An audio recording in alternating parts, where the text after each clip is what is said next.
Name's Anthony, and I've been fitting windscreens for a little over 15 years. 15 years? 15 years, yeah. And over 15 years now. How'd you get into it in the first place? I needed a job. I was fresh out of school, and I guess it was just handy. Auto glasses on the top of my housing estate, and that's just how I got in. Did you, when you started? I mean, you must enjoy it though. You must have enjoyed it to keep. Of course I did. Yeah, I've always enjoyed working on cars, and I like being out and about, meeting interesting people. So it's always been a job that's attracted me. Is there an element of kind of control freak about it, or kind of adrenaline or something that, I mean, because you could break a windscreen in most jobs, could you? I guess it's just like working with eggs. You're going to break a few, but not at all. It's just like any job. I guess you just take your time and just get it done right. And do you break them? I mean, it happens. Of course it happens, yeah. Of course it happens. Rarely, but it does happen. Most modern cars these days, the windscreens are fairly easy enough to fit, and lucky enough they're not all like that one there, So, yeah, they can be a lot easier these days. Because you were worried a bit about those chips in my one. Yeah. And because that's there where a crack would start. I mean, that's right where the pressure was going to be, right? Exactly, yeah. Well, there's always going to be a place of stress on the windscreen, the side of the windscreen, and anyway, especially when it's got small little fractures. It's the last thing you want on a window that's already tight enough to go in, So that's the last thing that I wanted to see when I cleaned down the window. And if the way we did it, was that the kind of method? I mean, do you start really at the bottom? Is that with most windscreens, that type of windscreen, you start at the bottom and you work up? Yeah, especially with the likes of a H-rubber fitting type of windscreen. Yeah, you try slide as much in at the bottom as possible, because you're not putting the stress on, you're not trying to poke it in. So if you can slide it in there nice and easily, naturally, it's a lot easier, and then lay it across at the top and then just poke the rest of the rubber out on top of the window. Then, yeah, it's going to cause it as little stress as possible. But the pressure will then be, the build-up of pressure is going to then be at the top though, right? It's always going to be in the centre then, because you're always going to aim to get those two corners in. So once you can get those two corners in, that's that's, as you're probably seeing there, like I didn't push the windscreen all the way home. I just literally put a small bit of rubber over the top of the window on both sides, gave it a small pad in, and before I sent it all the way home, I had to make sure that the middle part of the rubber across the top was done also. So just that there was no rubber behind the screen, but not necessarily all the way over. Exactly, yeah, to cause as little stress on it as possible, especially with the likes of those 3 fractures that we had across the top already. Yeah. So then will you explain to me then, there's different types of rubbers, and then there's different types of techniques for dealing with those rubbers? Yeah, mainly you're going to have 2 types of rubbers for that type of windscreen. And anyway, you've got an S rubber and a H rubber. And the H rubber, is what's on your own Jeep there. The H rubber would be basically in the shape of a H. In between the legs on the bottom, you'd have the aperture of the car, and in between the legs on the top, you're going to have the windscreen. And then obviously then you'll have that small insert that you see me putting in then as well. That's just to lock it all in place. Most of the time with a H rubber, they will be put in with a cold knife or a plastic knife, and you'll just poke them all the way in, as you see in there. With the likes of an S rubber, on the S rubber, you're going to have 2 cavities either side. You'll have one where the windscreen goes, and the other part where the aperture on the car goes. And most of the time you'll see them being put in with a string. And basically you just put the string along the rubber, and as you offer the rubber on the window up to the car and pull the string, it just replaces the string with the aperture of the car. And that's all. In terms of the makeup of the windscreens and the glass, there are different types of windscreen as well. Yeah, there'll be different manufacturers of windscreens, yeah, definitely. There's many different manufacturers around the world.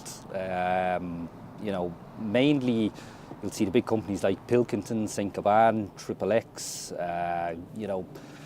Generally they all make fairly decent windscreens. A lot of people are afraid to get aftermarket windscreens. Aftermarket windscreens, there's no problem with aftermarket windscreens these days. Have there been advances in how they're making them? Like, I think you were saying that the windscreen on the Vogue was about 6 mil thick, and then one of the ones you had in the back of the van for another job was nearly half that. Generally windscreens are getting thinner these days, and it's basically the UV layer, or the lamination layer in between the 2 sheets of glass, has come along leaps and bounds over time, and it's obviously made the windscreens a lot stronger without having to keep them so thick.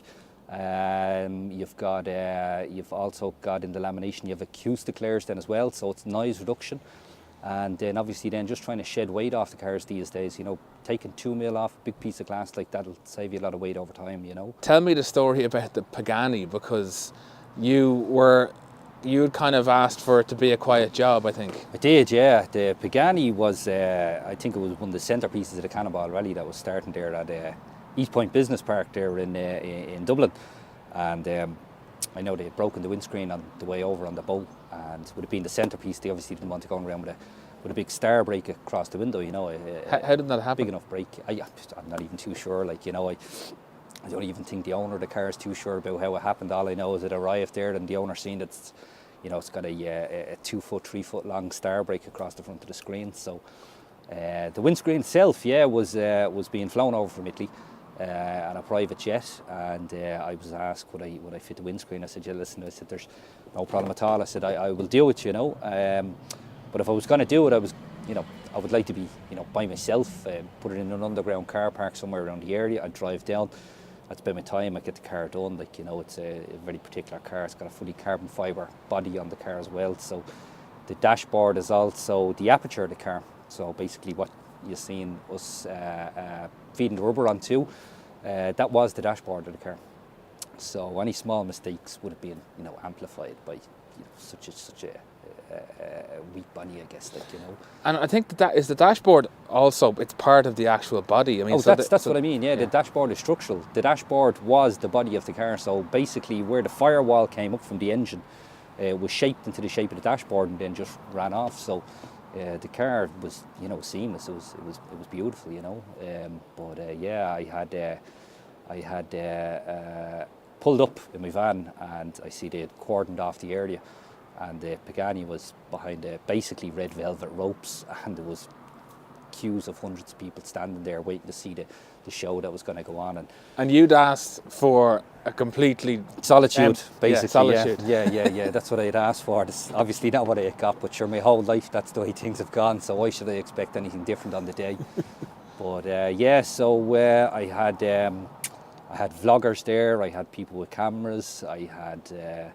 A lot of people just watching me fit the windscreen. I'm probably on one of the most expensive cars I've ever fitted a windscreen or shall ever fit a windscreen on. And I probably had about 1,000 people standing around watching me. So there was a lot of pressure on me that day, Definitely a lot of pressure on me. It all went. You got it on. You got it in though, right? Oh, I got it in the end. Yeah, I got it in the end. And talking about we're talking about what type of rubbers go around those types of windscreens. And usually there's an S rubber or a H rubber. Well, nowadays you've got mouldings on cars. And I remember when they delivered the windscreen and they delivered the moulding, they had delivered the wrong moulding. This had come from Pagani and the wrong moulding for the car had been delivered. So lucky enough now I had a universal rubber there that we were able to slightly modify in anyway, and we got it on, and I have to say it looked better than it did when the day it left the factory, so I was proud with that. I was very proud with that. But you wouldn't have thought that Pagani would have so many mouldings. I mean, how did they manage to get the wrong one? Oh, Jesus, I don't know. All I know is that the moulding that they sent over, if we had stuck it on the car, it would have left probably a 2 mil gap all the way around. Now, it's purely cosmetic because the moulding itself is a cosmetic thing. Windscreens these days are all bonded in behind a black ceramic band. So this is just a kind of a finisher? Basically, it's just a finish, like a skirting board on a wall in the house, But it would have just left a 2 mil gap all the way around, and wouldn't have done anything for the seal. No water would have got in or anything like that. The windscreen wouldn't have leaked. It would just wouldn't look right, And on a 1.5 million pound car, it just wasn't going to sit right with me. If it didn't sit right with me, I don't think it would sit right with the customer, So I like the idea of a skirting board as a moulding on a Pagani. Yeah, I know. Yeah. The modern cars now, all of this kind of adaptive cruise control, and there's a lot of electronics running up in they're part of the windscreen. So there's more than just fitting a screen. There's alignment and all kind of stuff. Is that right? Well, with the likes of the Pagani, and anyway, there was nothing on the Pagani. Nothing. Yeah, there was nothing on the Pagani. There was no coverings over the A-posts. It was literally just carbon fibre. It was just composite all the way up, and it was completely seamless on the inside. It was a beautiful car. A lot of the modern cars, the windscreens actually house systems, like driving systems. So there's more than just fitting a windscreen. You have to align things, don't you? Or, I mean, I don't know much about this. Yeah, well, there's ADAS there. There's ADAS is Advanced Driver Assistance Systems. So basically, when I started back in 2003, it was just about gluing a piece of glass to a car. And in recent years now, we have a lot more to do with ADAS now, which would be you've got adaptive cruise control. You have lane departure, you have lane departure warning, you have steering assist, you've got anti-collision, you've got blind spot awareness. And this is all happening in the windscreen?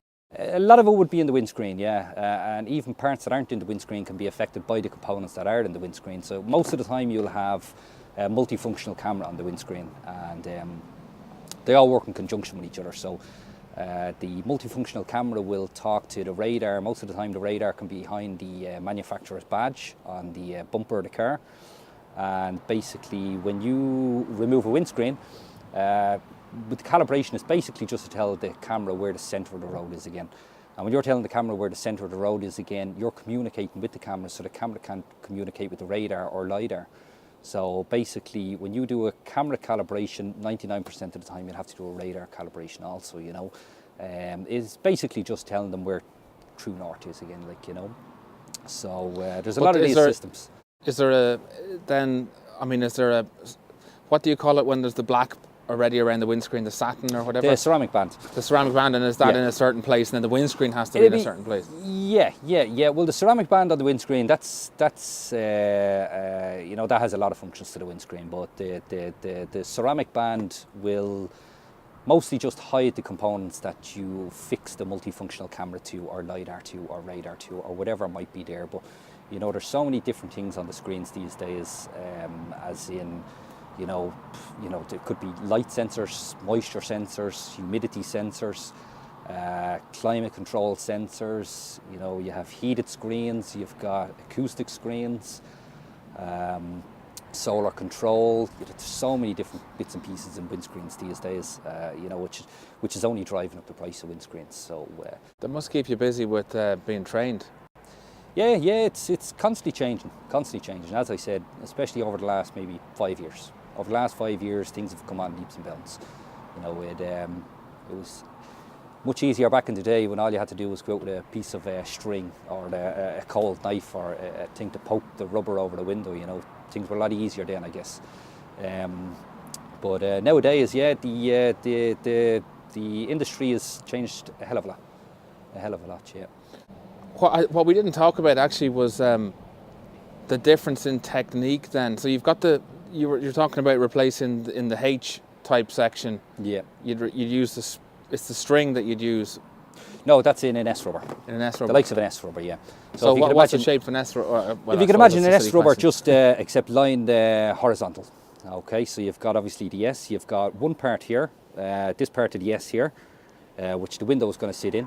And then you've got the other part of the S here, then that's going to lip onto the aperture of the car. Okay, so when you're fitting one of them, as I said, the window goes into one side of the S when it's vertical, and the rope will go into the other side of the S.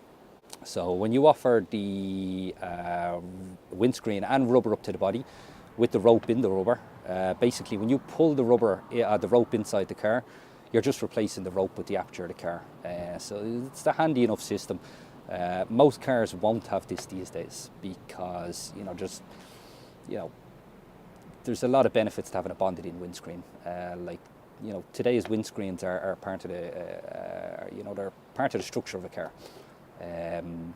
They can hold up to 25% of the car's structural strength as it's driving down the road, and in a rollover it can be up to 65% of the car's structural strength to keep the roof up, that is. And the likes of, you know, the old ways of sticking them in, like with the H rubber or S rubber, you know, there was a lot more leaking back then.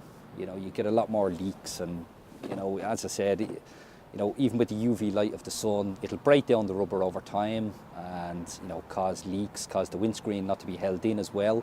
And then if you had a rollover in the car, the windscreen will just pop out a lot easier than, you know, if it wasn't a bonded in windscreen. Then again, with the likes of airbags in the car, especially the passenger side airbag, you know, relies on the windscreen to stay in place, you know, because the passenger side airbag will come out at about 200 miles an hour. And as it's deploying, because it has nothing really to use as a base, it'll come out of the dashboard, head towards the windscreen, basically hit off the windscreen, then start coming towards the passenger. And if the windscreen wasn't bonded in, if it was strung in like that, more than likely you could just pop the windscreen out and render it useless. So, like the driver's side airbag will, you know, it will use the steering wheel as its base, but the passenger side airbag relies on the windscreen to stay in place. When I broke the screen, I had tried to poke it in because I was like, "There's no way."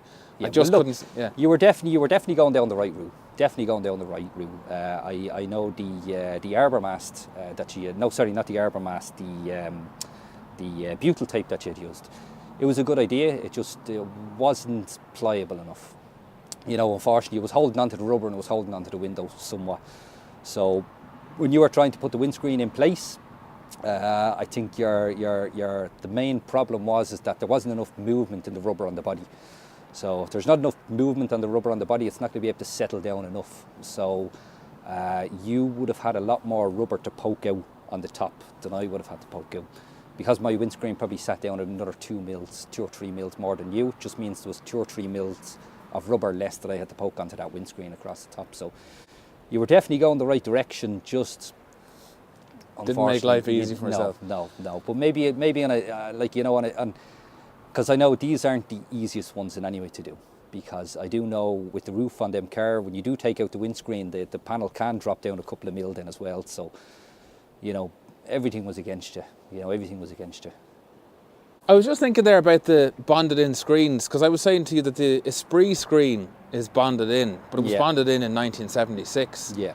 Which has to have been that would have been kind of, I guess, would have been fairly progressive at the time, would it? Yeah, definitely it would have been, yeah, because, up until, I don't know what it was here, but the last production car that used to have a string-in windscreen with an S rubber here was the Skoda Felicia. I think that finished in the early 2000s, but that was only replaced. The next model was only replaced with a bonded-in windscreen then. So, up until probably the mid 80s or the early 90s, bonded windscreens wouldn't have been common at all. Not here in Ireland, in any way.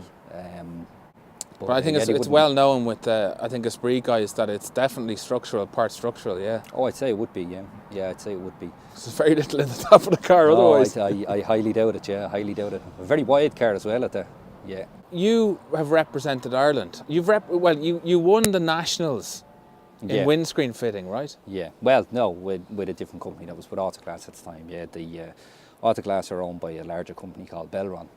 And I guess every 4 years they hold a competition. Starts off nationals and then it goes on to the internationals. So I won the Irish leg back in 2010, and I went on then to compete then in the international in France. So I competed in the internationals in France, and. Well, what happened in the nationals? I mean, how is a windscreen competition done? I know so many people ask this question. Well, it's not about how quick you can fit a windscreen. It's all about following procedures. Knowing the products that you're using, knowing the vehicles that you're working on, and basically knowing how to work the tools that you work with, and working with them safely. So it can be judged on so many different layers, So go on, set the scene for us. What was the car, and was it tricky or?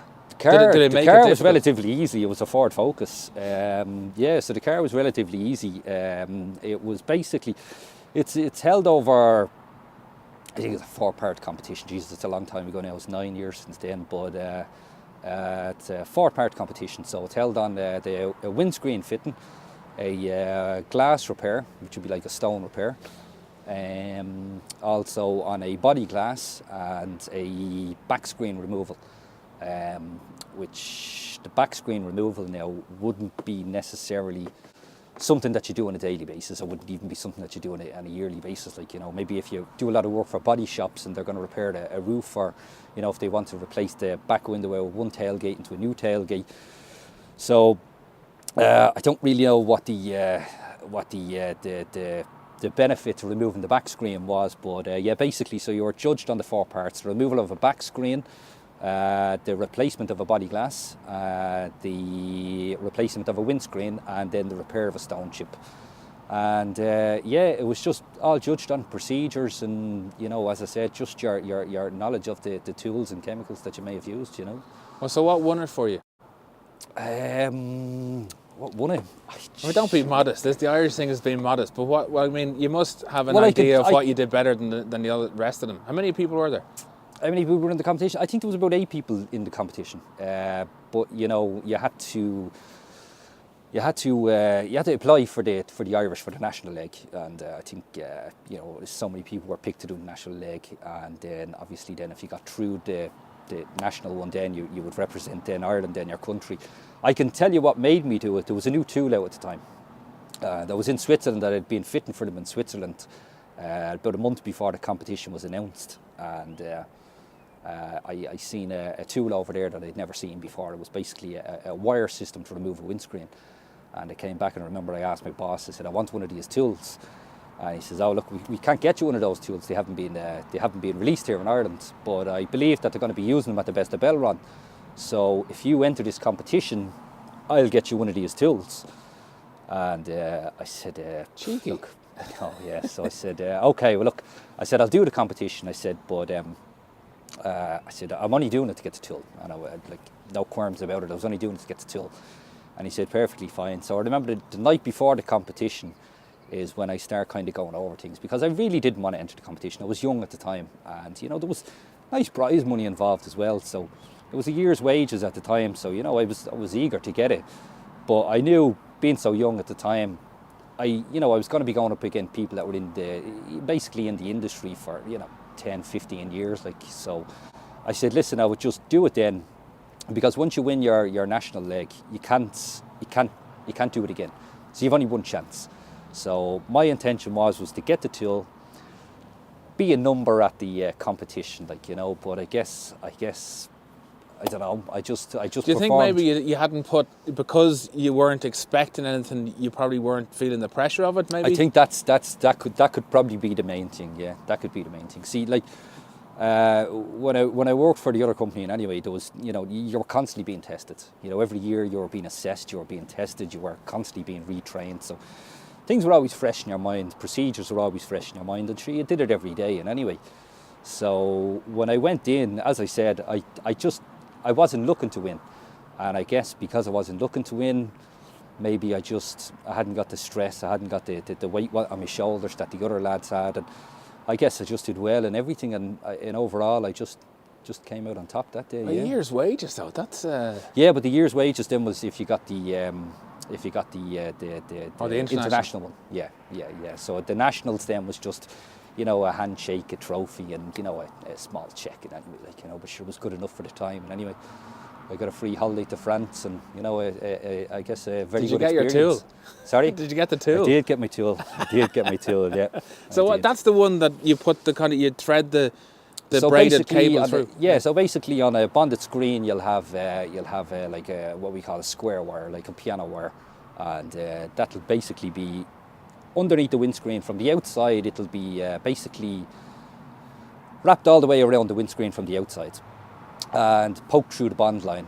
It'll be brought inside the car then, and then attached into a ratchet system which is stuck onto the glass with a sucker system. So basically as you're turning the ratchet in, it's basically just pulling the square wire through the bond line all the way into you. So by the time you're finished then it just literally draws the whole cable. It just draws it all in, yeah, and breaks that seal all the way through. And then the windscreen then is just good enough then to lift out. So it's very efficient. It's a very easy way of removing a windscreen, and if you're looking to remove a windscreen without breaking it, that's it's definitely the way to go. Is that what you did on the Pagani? No, I couldn't use that on the Pagani. The square wire would have been well too iffy to use up against that carbon fibre body. So how did you get the screen, the old screen? I just used a thing called a Kent tool, or a one man. It's basically just a curved blade on a tool that breaks the seal all the way around. I'm just thinking now, something I've been meaning to ask you. When I go to put the bonded screen back in the Esprit, I've seen guys and they don't take all of the old bonding off, they just make sure it's smooth. What would you say? Are you talking off the screen or off the body? Well, either or both. Well, I wouldn't take it all the way down off the body in any way. By taking it down off the body, you can just cause damage to the paintwork. And I mean, just underneath the old bond line, it's recommended to leave about 2 mils on. Now that is if the bond looks strong up against the body. You said it was bonded in 1976. Well, mine's quite hard, 78, yeah, it's 40 years old. Yeah, so 40 years ago, exactly. You just want to make sure that the bond that's left on the body is still good. The bond on the glass, I would definitely be taking it all the way back down to the ceramic band, because, as I said, you don't know what way that bond's been affected over time. One of the main reasons why the ceramic band is on the screen, which is the black band that runs all the way around the screen, is to stop the UV light from the sun breaking down the bond over time. But it still gets in. After 40 years, it's going to get in. So I would definitely take it all the way back off the window. And with the likes of the poke-in windscreens or the string-in windscreen, it's definitely something anybody can manage at home. But with bonded windscreens, you'd really want to have the right tools, the right chemicals, and the right type of bond, because, as I said, especially with the likes of the Esprit, it's a structural part of the vehicle. It's pretty big windscreen. Speaking of chemicals, you wouldn't put one of those rubbers in without some kind of a bedding compound or anything like that, would you? Ideally, you wouldn't want to. But there is trucks out there now, and not many trucks that are using the H rubber. They would still use the S rubber, and on the trucks you wouldn't use arbor mast unless you had to. Unless somebody rang you back and said, look, there's a leak here, and it looked like the window, the screen is sitting in the rubber fine, and it looks like the rubber's sitting against the body fine. Maybe then you'd use arbor mast on it. But that's a bedding comp. That's some kind of a sealant. That's the arbor mast is what I used. It's basically a very pliable oil-based sealant, and it'll stay pliable for years. So that's mainly what's used. So if I was stringing in a truck windscreen these days, as of many people, they wouldn't use a bedding compound at all. The rubbers as well, they've come on a hell of a lot better than they were back in. Can one man do a screen that big? Yeah. No, not at all. No.